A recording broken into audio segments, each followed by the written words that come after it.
بسم اللہ الرحمن الرحیم۔ السلام علیکم۔ شیخ سعدی نے اپنے مشہور و معروف نثر مجلس پنجگانہ میں یہ روایت بیان کی ہے کہ حضرت سہل رحمۃ اللہ علیہ طبابت کا پیشہ کرتے تھے۔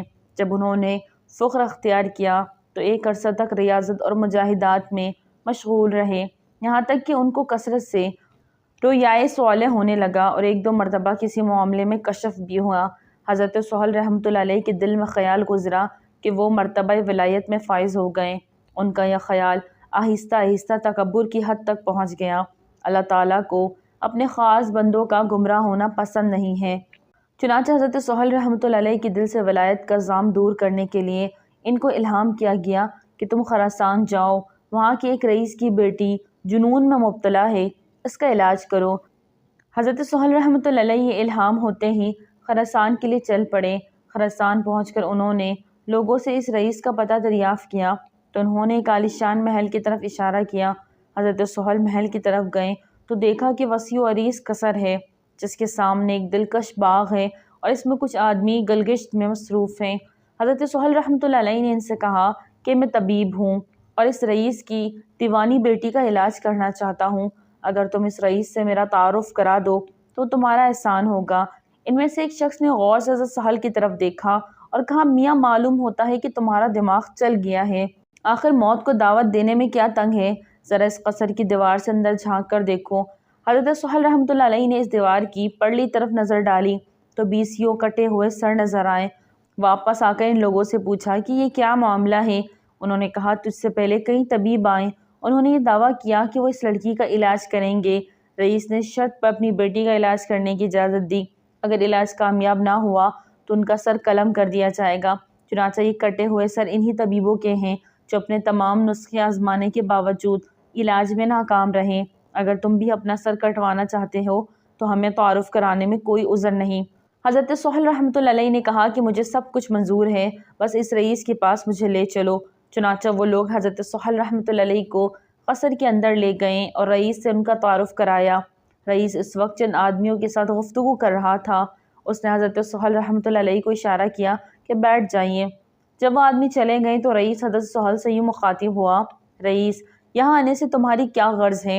حضرت سہل، میں نے سنا ہے کہ تمہاری ایک لڑکی ہے جو جنون کی عارضہ میں مبتلا ہے، میں اس کا علاج کے لیے آیا ہوں۔ رئیس، پہلے میرے محل کی دیوار کے اندر تو نگاہ ڈالو۔ حضرت سہل، میں نے سب کچھ دیکھ لیا ہے۔ رئیس ان کا جواب سن کر بہت حیران ہوا اور سمجھا یہ کوئی بڑا بلند پایا طبیب ہے جو پہلے طبیبوں کا حشر دیکھ کر بھی علاج پر تلا ہوا ہے۔ چنانچہ اس نے زنانہ خانے میں پیغام بھیجا کہ شہزادی کو تیار کریں، ایک طبیب اسے دیکھنے آیا ہے۔ تھوڑی دیر کے بعد اندر سے اطلاع آئی کہ لڑکی طبیب سے ملنے کے لیے تیار ہے۔ چنانچہ رئیس نے حضرت کو اپنے ساتھ لیا اور حرم سرائی کی داخل ہوا۔ جب دونوں لڑکی کمرے تک پہنچی تو لڑکی نے کنیزوں کو آواز دی، میرا نقاب لاؤ تاکہ میں نقاب کر لوں۔ رئیس کو بڑی حیرت ہوئی کہ اس سے پہلے کتنے ہی طبیب آئے، لیکن لڑکی نے کسی پر پردہ نہیں کیا۔ اس طبیب میں معلوم نہیں کیا بات ہے کہ لڑکی نقاب کی ضرورت محسوس کر رہی ہے۔ وہ اپنے خیالات کو ضبط نہ کر سکا اور لڑکی کے سامنے ان کا اظہار کر دیا۔ لڑکی نے جواب دیا، وہ مرد نہیں تھے، مرد یہ ہے۔ جواب آیا۔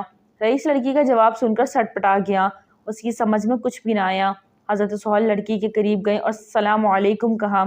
رئیس زادی، وعلیکم السلام اے پسر خاص۔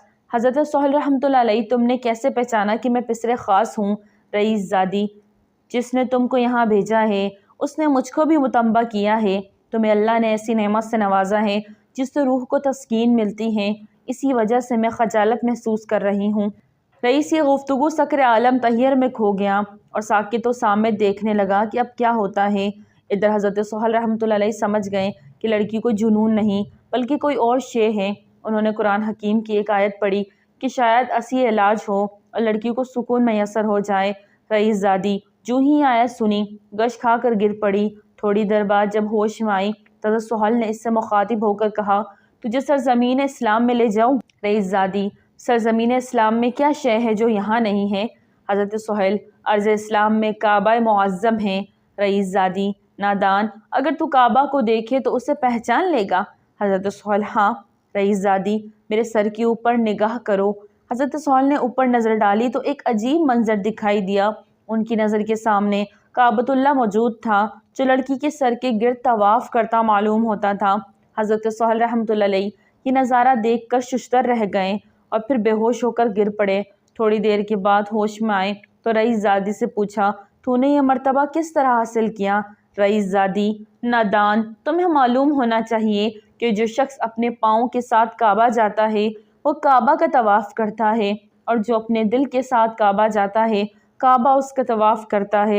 اور تجھے یہ بھی جان لینا چاہیے کہ تو ابھی خدا سے ایک قدم دور ہے۔ اگر تمہاری خواہش ہو تو میں تمہارے لیے اس راز کو فاش کر دیتی ہوں، جل بتاؤ، جاننا چاہتے ہو یا نہیں؟ حضرت سہل: میری جان تم پر قربان، جل کہو ورنہ میں دیوانہ ہو جاؤں گا۔ جس نے اپنے نفس کو جان لیا اس نے اپنے رب کو پہچان لیا۔ رئیس زادی کا جواب سن کر حضرت سہل تستری رحمۃ اللہ علیہ کے سارے حجابات دور ہو گئے اور انہیں معلوم ہو گیا اس دنیا میں اللہ کے بہت سے ایسے بندے ہیں جو ان سے کہیں بلند مرتبہ پر فائز ہیں۔ چنانچہ ان کے دل سے اپنی ولایت اور بڑائی کا خیال یکسر جاتا رہا۔ اس طرح اللہ تعالیٰ نے اس واقعے کے ذریعے ان کو تنبیہ کر کے گمراہ ہونے سے بچا لیا۔ بے شک اللہ والوں کی شان ہے نرالی اور انوکھی، وہ دنیا سے بے نیاز ہو کر زندگی گزارتے ہیں۔ اللہ تعالیٰ ہمیں اولیاء اللہ کی قدر کرنے اور ان کے نقش و قدم پر چلنے کی توفیق عطا فرمائے، آمین یا رب العالمین۔ ناظرین، ویڈیو اچھی لگے تو لائک کریں، چینل کو سبسکرائب کریں اور دعا میں یاد رکھیں۔ السلام علیکم۔